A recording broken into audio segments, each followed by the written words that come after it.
खाना खा रहे हैं उसके बावजूद भी भूख नहीं मिट रही। कहाँ की ये भूख है जिसे आजकल बहुत ज़्यादा कहा जा रहा है हिडन हंगर। हिडन हंगर क्या है? अब हम कैल्शियम की तरफ आ जाते हैं। कैल्शियम की 1000 mg डेली बॉडी रिक्वायरमेंट है। आपका जो एक कप दूध है वो 300 mg उससे 400 mg कैल्शियम आपको प्रोवाइड करता है। तो अब आपने उसके साथ यानी बड़ा अच्छा मील है आपका, जहाँ तक हम अंडे और पराठे की बात कर रहे हैं, तो अब उसके साथ अगर आपने चाय पी ली है तो चाय के अंदर मौजूद कैफ़ीन जो है और वो फाइटेट्स बना देती है और वो एक ऐसी चीज़ बना देती है जो कि आपकी बॉडी में अब एब्जॉर्ब नहीं होगी, वो एज इट इज़ आपकी बॉडी में से रिमूव आउट हो जाएगी। कोई भी आयरन सप्लीमेंट लेने से ना 1.5 से 2 घंटे तक आप कोई भी ना कैल्शियम बेस्ड या दूध वगैरह ना पिएं ना चाय वगैरह पिएं, क्योंकि उसके अंदर ये होता है कि चलो आपका मेजॉरिटी आयरन जो है वो मेटाबोलाइज हो चुका होता है और वो एब्जॉर्ब हो चुका होता है। चक्की फोर्टिफिकेशन के बारे में बता दिया। हम श्योर लोगों को, बहुत सारे लोगों को नहीं पता होगा कि आप अपने आटे को ही फोर्टिफाई करवा सकते हो और यानी कि आपको सप्लीमेंट दवाई नहीं खानी पड़ेगी और आपको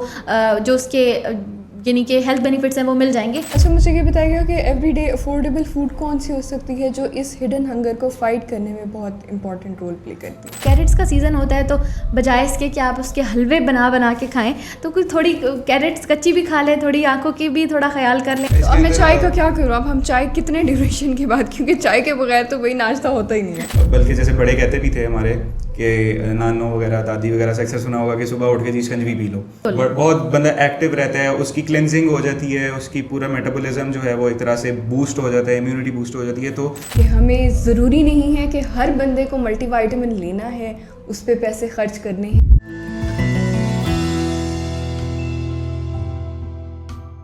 तीन टाइम खाना खा रहे हैं उसके बावजूद भी भूख नहीं मिट रही। कहाँ की ये भूख है जिसे आजकल बहुत ज़्यादा कहा जा रहा है हिडन हंगर। हिडन हंगर क्या है?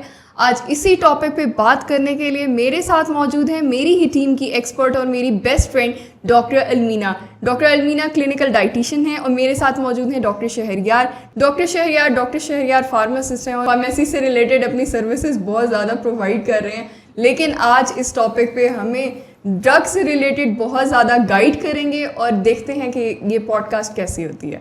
डॉक्टर अलमीना, मुझे बताइएगा हिडन हंगर क्या है? अच्छा, बेसिकली हिडन हंगर, आपने 3 टाइम का खाना किया। नॉर्मली जो लोग हमें बताते हैं कि हमने 3 टाइम का खाना खाया, नाश्ता किया, दिन का खाना खाया, रात का खाना खाया, कुछ ना कुछ स्नैक भी खाया, लेकिन स्टिल हम थका महसूस करते हैं, हमें थकावट होती है, हमें यानी मूड का एक फ्लक्चुएशंस रहती हैं, एक तरह का कांस्टेंट नहीं रहता, लेथार्जी रहती है, डिजीनेस रहती है, कोई काम करने के लिए आपका दिल नहीं कर रहा होता और एनर्जी भी नहीं आ रही होती।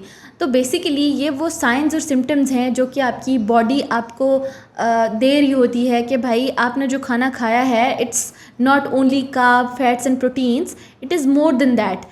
कुछ 2 इम्पॉर्टेंट कंपोनेंट होते हैं जिनको हम मिनरल्स और विटामिन्स कहते हैं, जो कि आपकी डाइट में होना बहुत ज़रूरी है। सिर्फ आपको कार्ब, फैट्स एंड प्रोटीन्स पे फोकस नहीं करना है बल्कि मिनरल्स एंड विटामिन्स पे भी फोकस करना है। तो फूड के 3 बेसिकली कंपोनेंट्स होते हैं, कार्ब, फैट्स एंड प्रोटीन्स, जो कि हमें एनर्जी प्रोवाइड करते हैं। इसके अलावा 2 कंपोनेंट्स होते हैं जिनको हम मिनरल्स एंड विटामिन्स कहते हैं, और मिनरल्स और विटामिन्स अगर आप अपनी बॉडी में प्रॉपर तरीके से नहीं ले रहे या अगर आप ले रही हैं और उनकी एब्जॉर्प्शन बॉडी में प्रॉपर तरीके से नहीं हो रही तो आपकी बॉडी में deficiencies over the period of time आपकी बॉडी में डेफिशिएंसीज बनना शुरू हो जाती हैं।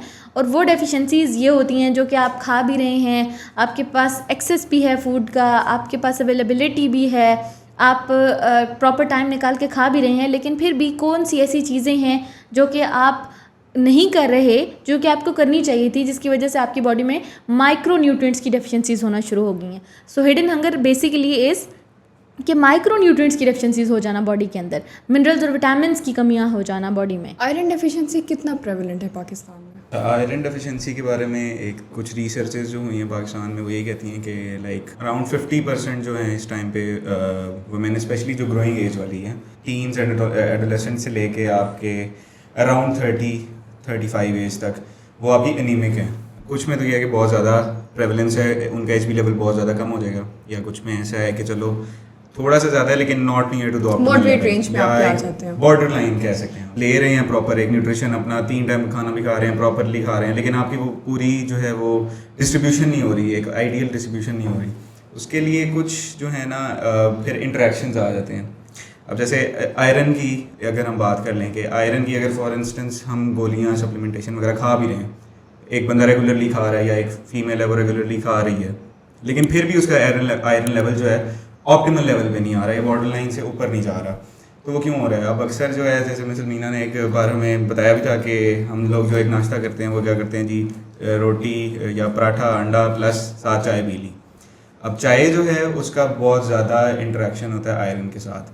लाइक जब भी आप आयरन लेंगे साथ ही आप चाय पियेंगे, या इवन कैल्शियम कंटेनिंग कोई भी अगर हो जाए, जैसे दूध वगैरह हो गया या रूह अफ़ज़ा वगैरह डाल के पी लेते हैं, कुछ भी हो जाए, दूध बेस्ड कोई भी प्रोडक्ट हो जाए, तो उसका आयरन के साथ बहुत सिग्निफिकेंट इंटरेक्शन होता है और उससे होता है कि आयरन की एब्जॉर्प्शन बहुत ज़्यादा कम हो जाती है। लाइक अगर हम ऑलरेडी सप्लीमेंटेशन से अगर कोई 10 मिलीग्राम फॉर इंस्टेंस आयरन ले रहे हैं और उसके साथ ही हम दूध पी लेंगे या चाय पी लेंगे, तो वो उसे 10 मिलीग्राम की जगह वो 2 मिलीग्राम या हो सकता है 1 मिलीग्राम आपकी एब्जॉर्प्शन हो। तो एक तो ये बहुत बड़ा एस्पेक्ट है कि आयरन की डेफिशिएंसी, एक हमारे न्यूट्रिशनल पैटर्न ऐसे बन चुका है कि हम आयरन की डेफिशिएंसी को इतना एड्रेस नहीं कर पा रहे, या हमें जो है प्रॉपर एजुकेशन नहीं है इसके बारे में कि अच्छा आयरन लेना है तो कैसे लेना। अच्छा, मैं इसका ना अगले दिन एक रिसर्च पढ़ी थी, उसके अकॉर्डिंग ये था कि अब बहुत पहले देखा गया कि बहुत सारे लोग थे, 50% ऑफ द पॉपुलेशन थी जिनको आयरन सप्लीमेंट्स दिए गए, वो खा भी रहे थे, लेकिन उनका आयरन लेवल इंप्रूव नहीं कर रहा था। जब बाद में उसकी कोर रीज़न फाइंड आउट की गई तो वो ना चाय के साथ चाय लेते थे, नाश्ता किया, नाश्ते के साथ आयरन ले लिया। और स्पेशली ये जो रिसर्च थी उसमें ना आपकी प्रेग्नेंट वुमेन जो है ना वो ज़्यादातर कैल्शियम और आयरन के सप्लीमेंट्स एक साथ ले रही थी। इस वजह से जब लेटर ऑन उनका देखा गया ना तो वो बहुत एक लेवल था जहाँ पे आपकी आयरन भी कम हुई है, कैल्शियम भी बॉडी में नहीं, सिम्टम्स आ रहे हैं, और वो फिर बाद में उसकी रीज़न ये पता चली कि आप ये दोनों चीज़ें इकट्ठे ले रहे थे। बिल्कुल ऐसा ही है सहर। अगर जिस तरह अभी डॉक्टर शहरियार ने बात की है कि अगर हम अपने यानी हम पाकिस्तानी सोसाइटी की बात करें तो हम पाकिस्तानी नॉर्मल एक घर की टिपिकल घर की बात करें तो हमारा सुबह नाश्ते में अंडा, पराठा, चाय, ये 3 बेसिक वो चीज़ें हैं जो कि आपको खानी ही खानी है। तो अगर हम एक खाने को ही ले लें और इसी खाने के इंटरेक्शंस हम देखें तो आपने अंडा खाया, उसने आपको बड़ा अच्छा प्रोटीन दिया, B12 दिया, विटामिन डी दिया, इसी तरह आपने होल व्हीट की रोटी खाई है, उसने आपको फाइबर दिया है, उसने आपको कार्बोहाइड्रेट्स दिए हैं। अगर आपने फोर्टिफाइड आटा इस्तेमाल कर लिया है तो उसने शायद आपको साथ में कुछ और आयरन दे दिया होगा या कोई और चीज़ जो उसके अंदर जिसकी सप्लीमेंटेशन हुई हुई है, फॉलिक एसिड की या किसी भी चीज़ की।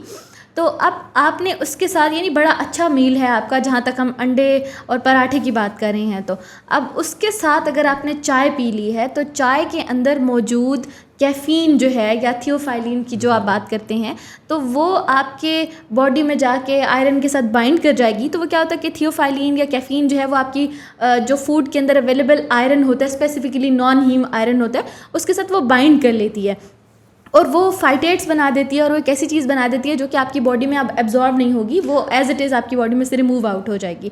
तो उसने कैंसिल कर दिया इफेक्ट इन दोनों चीज़ों का। तो अब मैं चाय का क्या करूँ? अब हम चाय कितने ड्यूरेशन के बाद, क्योंकि चाय के बगैर तो वही नाश्ता होता ही नहीं है। एग्जैक्टली, अंडरस्टैंड, बिल्कुल ऐसे ही है। कुछ चीज़ें हैं जो हमारी शायद इनबिल्ट डिसऑर्डर्स हैं हमारे। मुझे ये बताइए कि क्या 15 मिनट्स का अगर मैं गैप ले लूँ नाश्ता करने के, 15 मिनट बाद चाय पी लूँ या 15 मिनट पहले चाय पी लूँ, तो क्या उससे तो वो बहुत बेनिफिशियल है। बल्कि यही एडवाइस किया जाता है कि आप कॉफ़ी भी सेम कैटेगरी है, इसके अलावा कोल्ड ड्रिंक्स हैं या टू सम एक्सटेंड आप ग्रीन टी ले रहे हैं, उसमें पॉलीफिनोल्स होते हैं। तो वो हर वो चीज़ जिसमें थियोफाइलिन या कैफ़ीन का कंटेंट आ रहा है जो कि आपके न्यूट्रिएंट इंटरेक्शन कराएगी, तो आपको बेहतर है कि आप उसको जो है ना वो थोड़ा सा टाइम पहले ले लें या बाद में ले लें। तो वो जो बेड टी के कॉन्सेप्ट होता था कि सुबह में आपने उठे हैं, सबसे पहले आपने चाय लिया है और उसके थोड़े टाइम के बाद 15-20 मिनट के बाद आपने अपना नाश्ता किया है, तो वो एक बड़ा अच्छा कॉन्सेप्ट है कि आपकी चाय जो आपने पी है आपको पूरा हो गया, नशा पूरा हो गया और अब जो है वो आपको यानी अब आपने अपना नाश्ता किया है तो नाश्ते की के अंदर जो न्यूट्रिएंट्स आप खा रहे हैं उनकी बायो अवेलेबिलिटी भी अच्छी होगी, उनकी एब्जॉर्प्शन भी अच्छी होगी और कोई इंटरेक्शन भी नहीं होगा।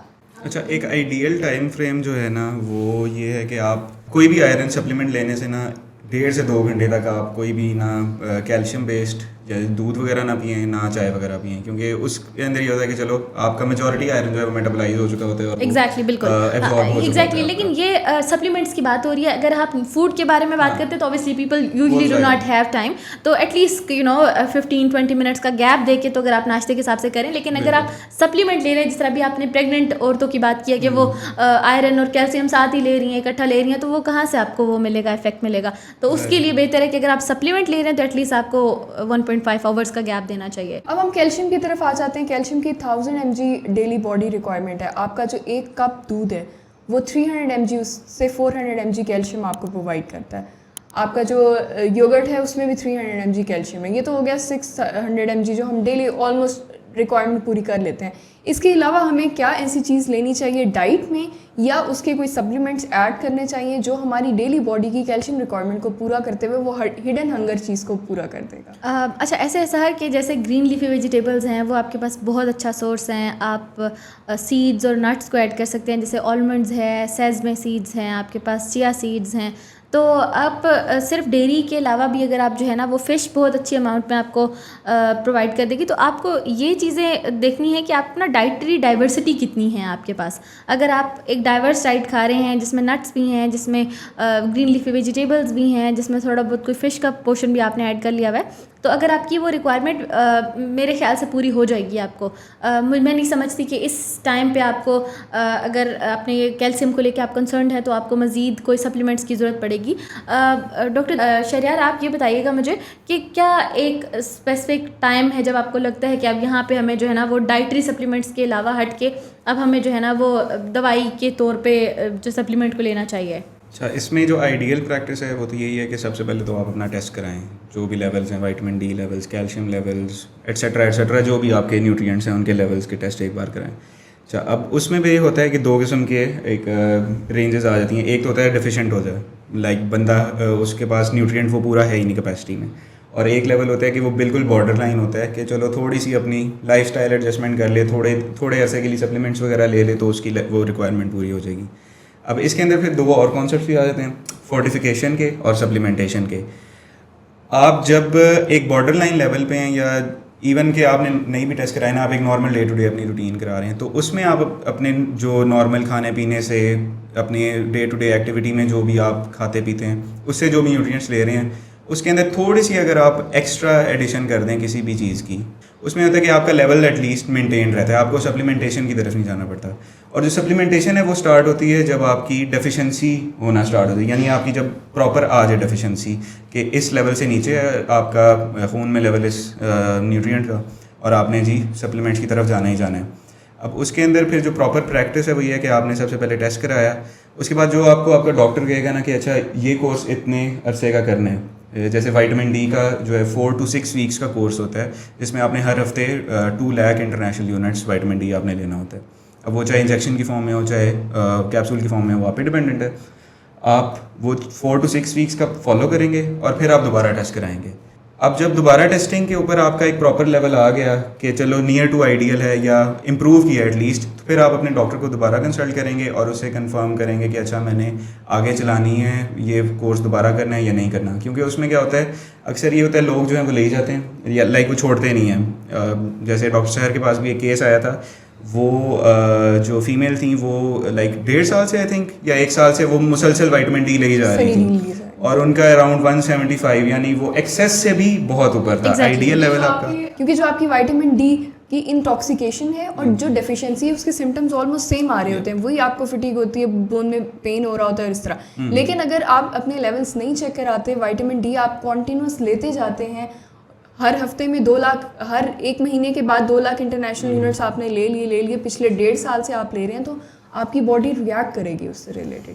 विटामिन डी आपका ज़्यादा हो जाएगा, अभी आपको बोन एक्स ये सारे प्रॉब्लम्स होंगे, लेकिन उसमें बहुत इंपॉर्टेंट ये है कि आप जब किसी दूसरे डॉक्टर के पास जाते हो आप उसे हिस्ट्री प्रॉपर दें कि मुझे सनी डी या विटामिन डी का कोई भी टैबलेट जो है ना वो प्रेस्क्राइब की गई थी, मैं इतने अरसे से ले रही हूँ, उसके बावजूद भी मुझे बोन एक्स हो रही है। अनटिल अनलेस आपको कोई ऑस्टियोपोरोसिस या इस तरह की कोई मजीद दूसरी बोन की कंडीशन नहीं है, उस टाइम पे ये इंपॉर्टेंट है कि आप अपना टेस्ट करवाएं, टेस्ट करा के उस थोड़े से टाइम पीरियड के लिए उसको रोक दिया जाए।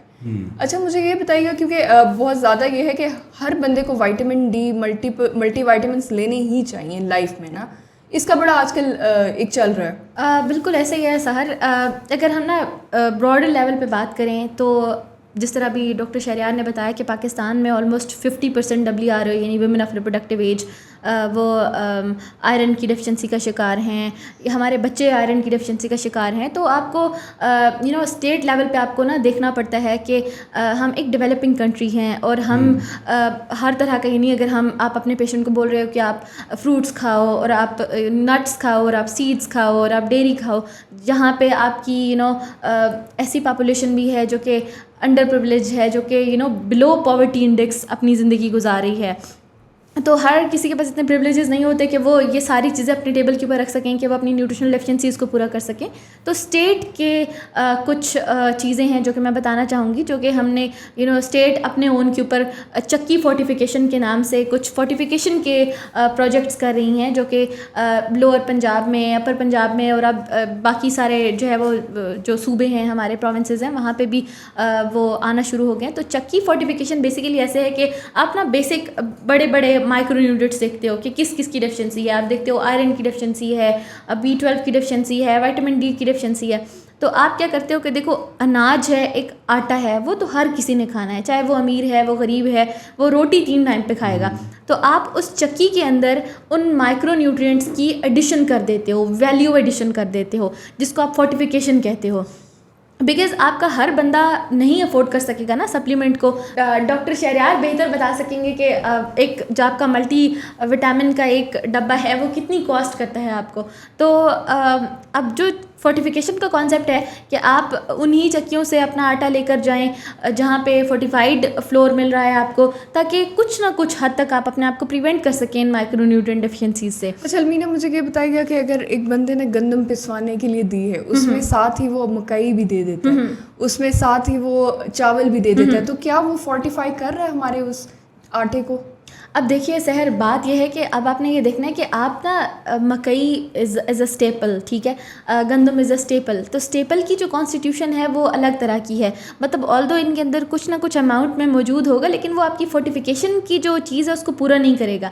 For fortification you have to add something else. For example आपको आई एम नॉट श्योर, लेकिन क्या कुछ ड्राइड आपको मिल्क का चीज़ ऐड करनी पड़ेगी, या फिर जिस तरह आपके पास आपने बात की थी रॉ मटेरियल की, तो वो रॉ मटेरियल अलग होता है। वो ऐसे नहीं होगा कि आपने 2-3 स्टेपल्स को इकट्ठा कर दिया तो वो आपका फोर्टिफाइड हो गया। वो मल्टीग्रेन ज़रूर बन जाएगा, वो आपका हाई फाइबर ज़रूर बन जाएगा, यानी कि वो आपके ग्लाइसेमिक इंडेक्स को एकदम से बढ़ने से बचाएगा, लेकिन ये है कि वो फोर्टिफिकेशन की जो चीज़ है उसको 2-3 फ्लोर्स को मिक्स करने से वो पूरा नहीं होता। अच्छा, इस टाइम पे जो हमारी है ना आटे की इंडस्ट्री, अगर इसको लफ्ज़ दें, फ्लावर मिल्स में अक्सर जगह पर ना ये कॉन्सेप्ट बड़ा प्रेवलेंट हो चुका है कि आपने ये फोर्टिफाई करना ही करना है आटे को, क्योंकि ज़ाहिर है जो स्टडीज़ इंडिकेट करती हैं कि अक्सर वाइटमिन की डेफिशिएंसी हो रही है, थोड़ी सी कॉस्ट बढ़ जाती है, जैसे मिस अलमीना ने भी कहा, अगर लेकिन फिर भी सप्लीमेंटेशन से वो बेहतर है। आप इनिशियल स्टेजेस में ही, या अगर आप स्टार्ट में ही ऐसे कर लें कि अच्छा यार 100-1 रुपया एक्स्ट्रा दे के मैं अगर थोड़ा सा फोर्टिफाइड आटा ले रहा हूँ या कोई भी फोर्टिफाइड चीज़ खा पी रहा हूँ, तो वो मुझे बाद में लॉन्ग टर्म इफेक्ट से बचा लेगी उसके, लाइक बाद में जो मुझे हज़ारों मतलब एक गोली नहीं खानी पड़ेगी ना आपको, अलग से मेहनत नहीं करनी पड़ेगी। मतलब डर लगता है, वो कहते हैं कि जी यार क्यों क्यों हम गोली खाएं, या लोग मुझे बीमार कहेंगे, हालांकि बीमारी वगैरह इस तरह कुछ भी नहीं है। अच्छा मुझे ये बताइएगा कि एवरीडे अफोर्डेबल फूड कौन सी हो सकती है जो इस हिडन हंगर को फाइट करने में बहुत इंपॉर्टेंट रोल प्ले करती है? अच्छा ऐसे सर, ऐसे कि आपको अपनी जो प्लेट है ना उसको डाइवर्सिफाई करना है, ठीक है। मैं हमेशा एग्जांपल देती होती हूँ अपने पेशेंट्स को कि 5 बल्कि 7 फूड ग्रुप्स हैं, ठीक है। आपको हर फूड ग्रुप में से कुछ ना कुछ लाजमी अपनी रोज़ाना की रूटीन में अपनी प्लेट में ऐड करना है। अगर आप अपने फूड ग्रुप्स को, जैसे कि अगर मैं नट्स की बात करूँ ना, अब तो शायद थोड़ा सा कॉन्सेप्ट चेंज हो गया। थोड़ा टाइम पहले तक नट्स जो है ना वो सिर्फ हम सर्दियों के साथ इंटरलिंक करते होते कि सर्दी होगी तो हमने नट्स खाने हैं, वो कोई सर्दियों की सौगात है। हालांकि ऐसा नहीं है, वो जो आपको ओमेगा 3, 6, 9 फैटी एसिड्स प्रोवाइड कर रही हैं। इसी तरह जो यानी कि जो ओमेगाज के मेजर सोर्सेज है ना वो आपके नट्स हैं, सीड्स हैं या फिश है, तो वो उनको सिर्फ हम समझते थे कि ओमेगा हमें सिर्फ जो है ना वो सर्दियों में चाहिए, वो गर्मियों में। तो हम फ़िश को भी ना, बहुत सारे लोगों में ये कॉन्सेप्ट है कि सर्दियाँ आती हैं तो फ़िश कंज्यूम की जाती है, सी फूड को कंज्यूम किया जाता है, लेकिन जैसे ही गर्मियाँ आती हैं तो वो गर्म समझा जाता है उसको, तो उसको हम जो है ना वो उससे दूर भागते हैं और बाकी जो ऑप्शंस होते हैं उनको अवेल करते हैं। तो एक बड़ी अच्छी अप्रोच ये है कि आप अपने जो 7 फूड ग्रुप्स हैं रोज़ाना की बेसिस के ऊपर, यानी कि आपके 24 आवर्स में उसमें कुछ ना कुछ अगर आ रहा है आपकी प्लेट में तो आप डेफिशिएंट नहीं होगे, अनलेस और अनटिल आपकी बॉडी के अंदर कोई ऑन गोइंग कोई डिसऑर्डर चल रहा है या कुछ इस तरह भी हम आयरन की बात करते हैं तो अक्सर लोग अपना जो है वो सप्लीमेंटेशन भी कर रहे हैं, खा भी रहे हैं, फोर्टिफाइड भी खा रहे हैं, तो फिर आप अपना TIBC को देख लो। यानी कि वो अगर कोई पैथोलॉजिकल चीज़ है तो वो अलग तरह पे है, लेकिन अगर आप न्यूट्रिशनल हवाले से देखते हो तो वो 7 फूड ग्रुप्स को आप रोज़ाना अपनी प्लेट में ऐड करो तो मुझे नहीं लगता कि आपकी बॉडी में किसी चीज़ की डेफिशिएंसी हो सकती है। हम बेसिकली ना हमारी डाइट रहे ऐसी ही है ना, फास्ट फूड हम ज़्यादातर चीज़ें Fast खा रहे हैं, food और बहुत मुझे लगता है कि prevalent हो हमारी पिछली जो कुछ पॉडकास्ट हैं उनमें ज़्यादातर हमने ना फास्ट फूड का कर दिया बहुत ज़्यादा। तो होपफुली लोगों में इस चीज़ की बहुत ज़्यादा अवेयरनेस हो जाएगी कि हफ्ते में सिर्फ एक दफ़ा फास्ट फूड आप लेना। एग्जैक्टली। अच्छा, इसके अलावा सहर लोगों को ये बात भी बताना बहुत ज़रूरी है, जैसे आई एम श्योर आज बड़ी अच्छी एक हेल्दी डिस्कशन थी जिसमें हमने चक्की फोर्टिफिकेशन के बारे में बता दिया। आई एम श्योर लोगों को, बहुत सारे लोगों को नहीं पता होगा कि आप अपने आटे को ही फोर्टिफाई करवा सकते हो, और यानी कि आपको सप्लीमेंट दवाई नहीं खानी पड़ेगी और आपको जो उसके यानी कि हेल्थ बेनिफिट्स हैं वो मिल जाएंगे। इसके अलावा लोगों को ये बात भी बताना बहुत ज़रूरी है कि जो मिनरल्स हैं या विटामिन हैं, बेसिकली विटामिन वो 2 तरह के होते हैं, एक है वाटर सॉल्युबल और एक है फैट सॉल्युबल।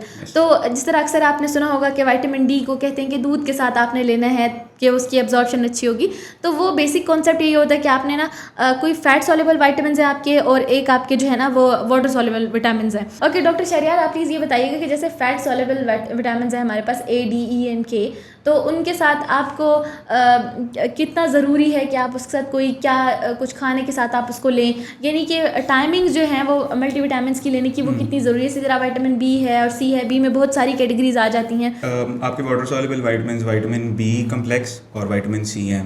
विटामिन सी आपको सिट्रस फ्रूट से, जितने भी आपके लीमू हो गया, ऑरेंजेस वगैरह हो गए, ये सारे इनसे इस तरह की चीज़ों से मिलेगा।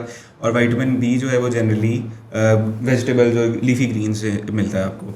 अब जो इनकी एब्जॉर्प्शन है वो ज़ाहिर है, अगर आप वाटर सॉल्युबल ले रहे हैं तो ज़ाहिर है आप पूरे दिन में पानी तो पीते ही हैं, तो ये आप कोशिश कर सकते हैं कि आप पूरे दिन में किसी भी टाइम ले लें। लेकिन एक आइडियल टाइम जो है वो यही है कि आप सुबह उठें, आप नाश्ता वगैरह करें, आप उसके साथ अपनी जो भी विटामिन हैं आप साथ ही ले लें। लाइक नाश्ते के फ़ौरन बाद ले लें या नाश्ता करने के आधे घंटे बाद ले लें। एक आइडियल टाइम जो है वो यही होता है कि उसमें आपको एक एडिक्वेट टाइम फ्रेम मिल जाता है कि आपके विटामिन की एब्जॉर्प्शन भी हो जाएगी और उसकी सारी डिस्ट्रीब्यूशन, मेटाबॉलिज्म वगैरह भी हो जाएगा, उसकी फिर एक्सक्रीशन भी हो जाएगी।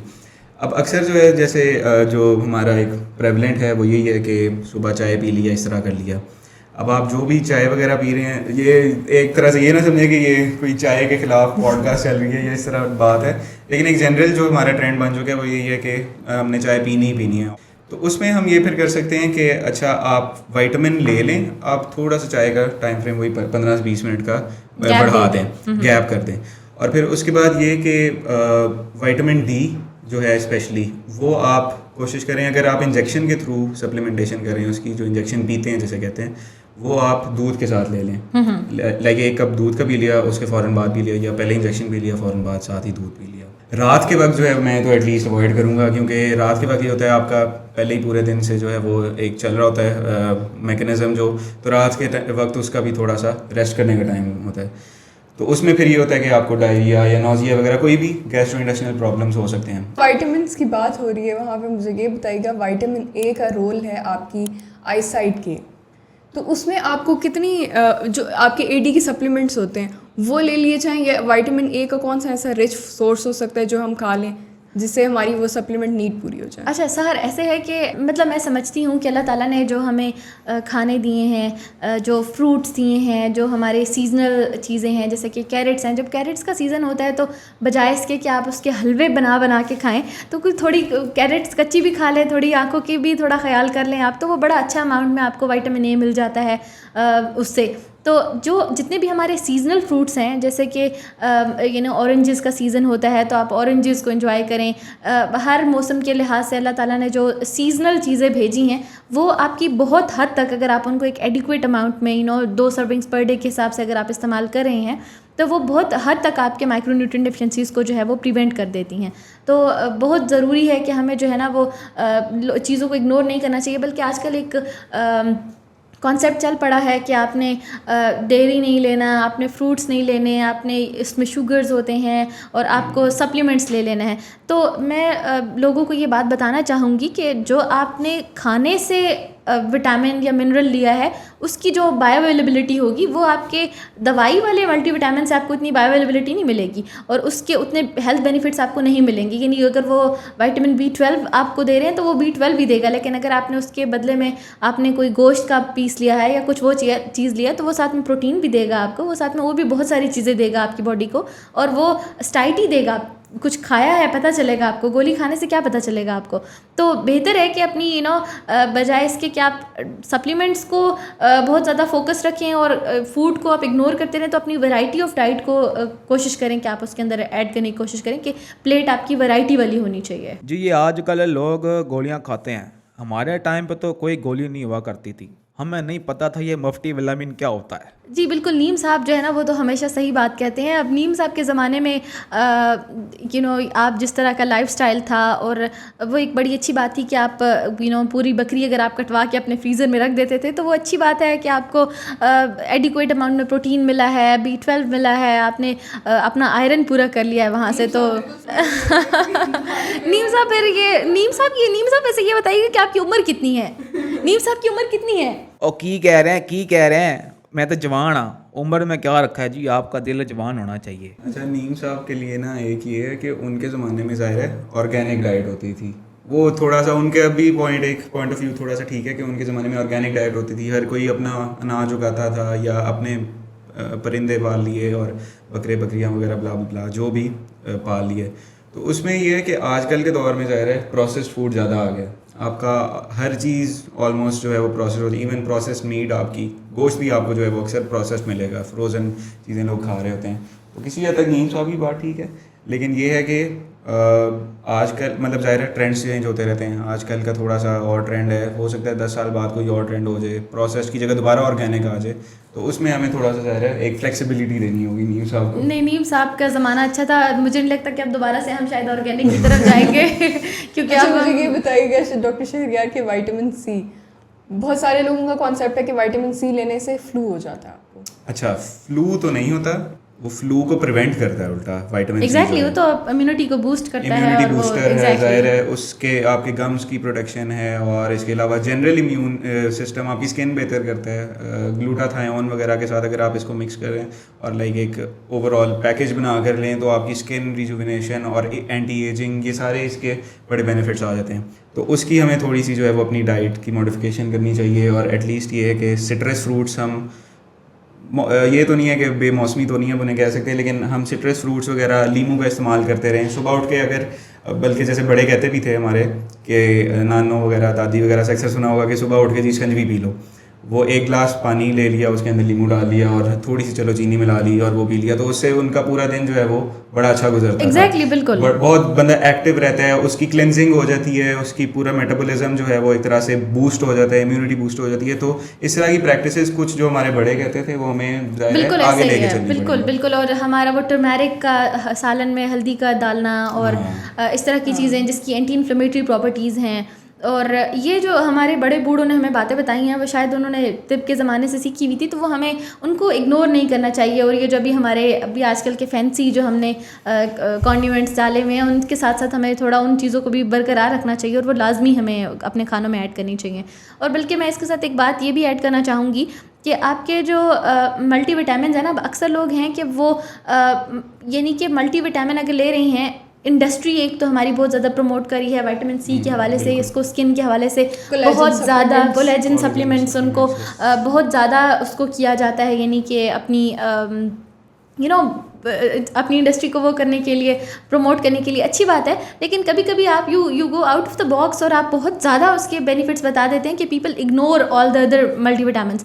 सो मैं तो जब भी हमेशा पेशेंट्स से मिलती हूँ उनको ये कहती हूँ कि जब तक आपकी बॉडी किसी एक पर्टिकुलर मल्टीविटामिन से डेफिशिएंट नहीं है तो आपको पर्टिकुलर यानी लेने से, जिस तरह I came across a patient, she was taking vitamin D अलग से, विटामिन B12 अलग से, विटामिन सी अलग से, तो विटामिन ई अलग से। तो आप बेहतर है कि जब आपकी बॉडी कोई स्पेसिफिक मल्टीविटामिन से डेफिशिएंट नहीं है तो आप एक मल्टीविटामिन लो जिसका जो आपके RDS को पूरा कर रहा हो, और आप जो है ना वो आपको लेना ही है और आपको लग रहा है कि मैं डाइवर्सिटी ऑफ डाइट को पूरा नहीं कर सकूँगी, या फिर विद एज जब आप अपने 30-40s पे पहुंचते हैं, 30-40s 40s है एज ऑफ विजडम, लेकिन 40 के बाद से आपका जो एब्जॉर्प्शन है उसमें डिक्लाइन आना शुरू हो जाएगा। तो अब मैं अगर अभी अपनी एज तो डिस्क्लोज नहीं करनी चाहिए, बट मैं अगर अपनी इस एज पे 1 गिलास दूध का पीऊँगी तो वो जितना एब्जॉर्ब होगा वो somebody who is in his late 40s और अर्ली 50s उसकी बॉडी में वो 1 गिलास दूध का उतना एब्जॉर्ब नहीं होगा।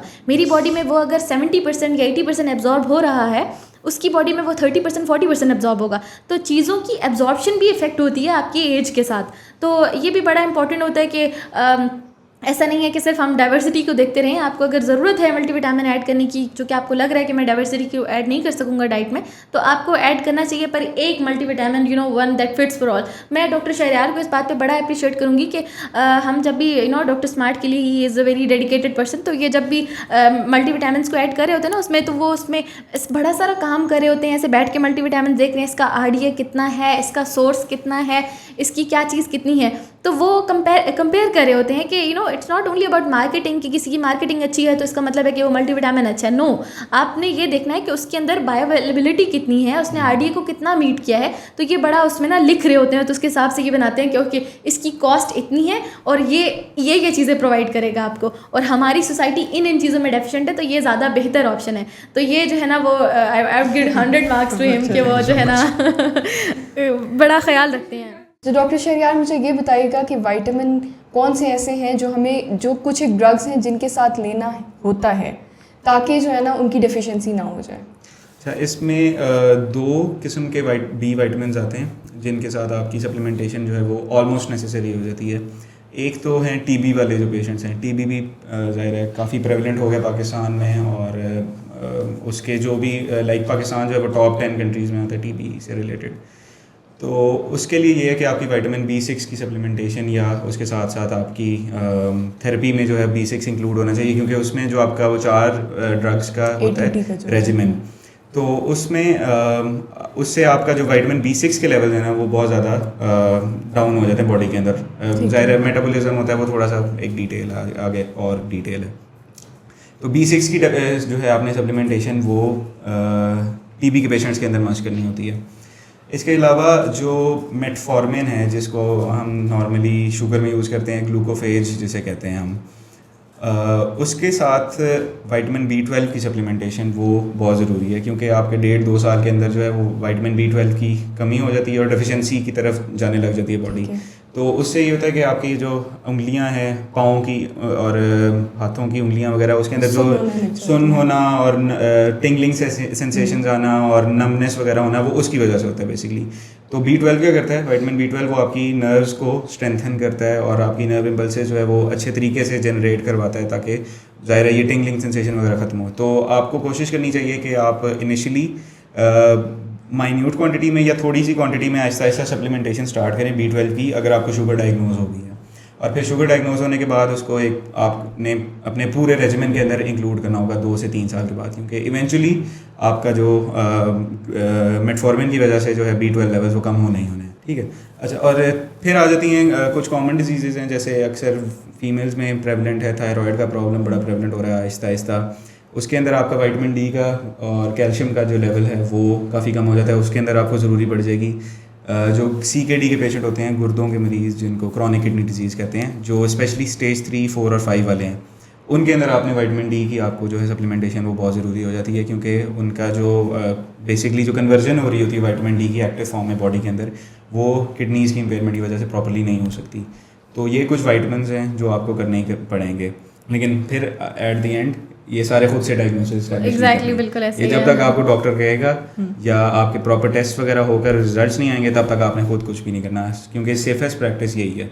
इससे आप बहुत ज़्यादा जो है वो पैसा तो बचेगा ही बचेगा, इससे आपकी अपनी सेहत भी जो है वो मेंटेन रहेगी। ओके व्यूअर्स, आज की इस पॉडकास्ट के बाद हमने ये जाना कि हमें ज़रूरी नहीं है कि हर बंदे को मल्टीविटामिन लेना है, उस पर पैसे खर्च करने हैं। आप अपनी डाइट में ऐसी चेंजेस करके भी अपने विटामिन सप्लीमेंटेशन को पूरा कर सकते हैं। नेक्स्ट टाइम के लिए मैं ये चाहूँगी कि आप हमें कमेंट्स में बताएं कि आप किस टॉपिक पे बात करना चाहते हैं, ताकि वो हम पॉडकास्ट आपके लिए लेके आएँ और वो बहुत इन्फॉर्मेटिव हो। Thank you so much guys, अल्लाह हाफिज़।